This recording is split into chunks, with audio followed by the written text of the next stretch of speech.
guy, he's on after Mr. Maddow. I can't think of his name, but he's from Boston.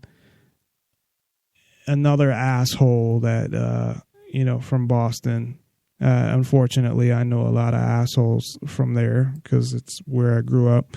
So I can't think of his name right now. I can picture his face. But anyway, he said, no, there wasn't martial law there. There wasn't anything like that. They just went house to house and the people let them in. They didn't declare martial law. They said, you shouldn't go outside or whatever. And which, of course, is a bunch of bullshit. In Watertown, they did, which I've been to Watertown. There was in the 90s, they started making like these big, huge malls. Like it was who can have like the biggest mall? Because I remember there was a mall in Massachusetts in North Attleboro, I think, at one time that was like the third biggest or whatever. It was like 3-story malls. That's around the time when they started building these huge malls, which was cool because, I would go to the mall and hang out with friends and try to talk to girls at the mall because I was a kid and that's what I did. So anyway, I've been to Watertown Mall, which is one of those big malls. At least it was. I don't know. I mean, this is a long time ago. So they did shut down Watertown. It was martial law, and they went house to house. And no, they didn't ask people to come in. They didn't, he claims how I think it's Chris something. I'll have to get like the clip. He claims how nobody's rights were violated and nothing. They had the right to do everything they did. They were just trying to find the guy, whatever. And again, you talk about a fucking 19-year-old unarmed kid who, when you look at what the CIA has done that's been declassified, once they got a hold of that kid, they may have brainwashed him to believe that he did do it. And that's another option with Timothy McVeigh when, that I haven't thought of, where, he admitted that he had done it.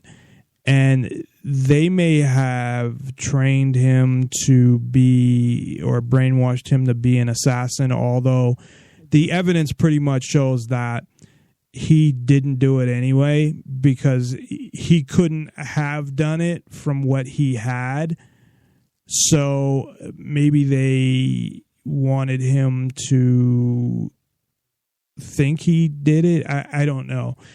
But watch A Noble Lie. You can get it on YouTube. It's interesting and it's crazy. You have a police officer, first responder, that showed up there, and he was like, things didn't look right to him. He investigated stuff. He ended up dead. He had handcuff marks. His throat was slit. He was shot in the head. It was essentially, I don't remember all the specifics, but it was something that you couldn't do to yourself. Just like the guy who investigated the CIA selling drugs and importing them in the 80s, and then Gary Webb, and then being shot twice in the head and it being ruled a suicide. So it's really a bunch of fucking bullshit. But that was the same type of thing with this guy. So I think once they got a hold of that kid, the Boston bomber, alleged Boston bomber, and even all the stuff that they said was there, like they didn't announce that he had supposedly wrote in blood. That comes out 2 weeks later after they, combed through the boat. It was just a little fucking boat. And you're going to tell me they didn't see that right away, and they took, like, it might have even been a month to announce that, and they said, oh, right away at the hospital he admitted he did it when they were questioning him after they had, like, cut his throat, because you could see a picture without his throat cut, and then I mean, there's so much information in that case. That's a case that I can really, and I have, so I'm not gonna do it again, but that I followed very closely, and I know a lot about, and it's just another example of the government pulling off a bullshit attack, because there hadn't been one in so long. I don't know what the exact motivation for that was. I think that, and this may be true, because, you know, Alex Jones claims, yeah, we had the pictures of the real terrorists, and they were going to blame it on the conservatives, and you know, and who knows? Maybe that's true, and they switched their story because they were supposed to arrest somebody else, and then it changed. I don't know. And I don't know how they set those things up, where, because they were doing a drill as well, and that they want to be able to maybe blame it on different potential people, and how they set that up. I'm sure there's a certain protocol when they're going to do that there were probably other people there that could have been used as patsies as well. I took a sip of my Pepsi. My beautiful fiance brought me some Kentucky Fried Chicken because I haven't eaten dinner. So, and she got me my nice fountain Pepsi, because I like fountain Pepsi better than like Pepsi in a bottle or in a can. I do. And I got to quit drinking it anyway, because that shit is really bad for you. And I was drinking a diet, because what happened was, this is a little off topic, a lot off topic, but a little aside. So in like, when I was dating my ex-girlfriend before my current fiance, Katie, I gained weight. And I think it was at the time I was disappointed in my job, and stuff with her was just, I don't know. You know, it was, I think that relationship might have been a mistake or whatever, and I shouldn't say that on the air, but I doubt she listens or even knows I have a show. So anyway, and I know she'll probably sit there and say, well, you tried to get back with me after we broke up, and there's a difference between attachment and love, and I was definitely attached to her. But I would say now that no, I wasn't in love with her, and I got over her pretty quick. When I found out that she had a boyfriend and she was like in love pretty quick, I got really upset. But the reason for that was because she told me that she just wanted to be alone because she was married, and we had she had gotten divorced when we got together. But I mean, it was over for a while before that. Her we'll just say her ex-husband is a nutcase. But she said, well, I just need some time to be alone, because after everything she went through with him, you know, she felt like, hey, I need to be alone for a while. Well, this is what she said, you know, whatever. So, okay, fine.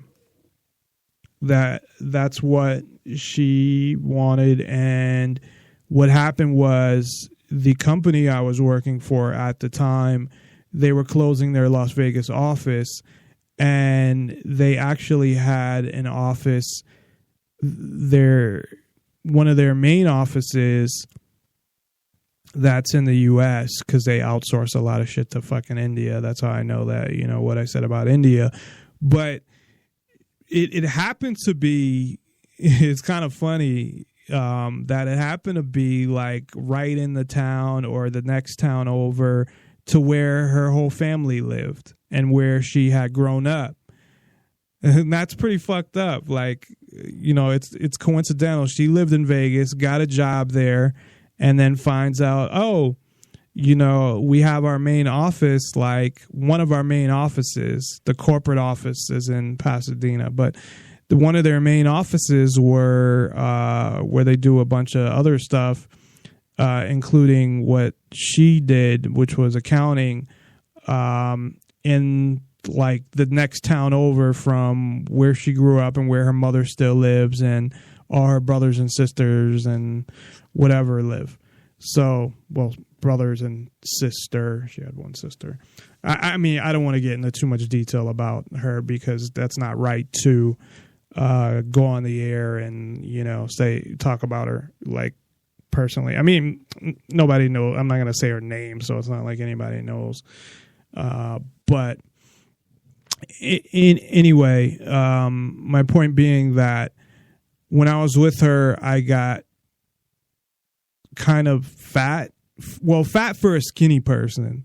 I don't think I've ever been fat, but I got fat for I used to be like really skinny. If you look at the pictures I have on NonPartisanLIbertyForall.com, a pictures section, and in the pictures section, I have pictures of where I got hit by the police. So I have my shirt off. And at the time, I weighed probably like 160, 165. And you can tell I'm really skinny and I'm 5'11". So, 165 for somebody 5'11" is pretty skinny. So what happened was I was like, damn, I'm getting too fat. And I don't know if this was after or before we broke up, because we ended up breaking up and she still lived in my house. And it was that's a whole nother story that I don't want to talk about on the show because it has nothing to do with freedom or liberty. But I was like, you know what it is? I drink way too much soda. Plus it fucks up your teeth. And I gotta stop. So I stopped drinking soda basically maybe once a week if I'd eat out or something.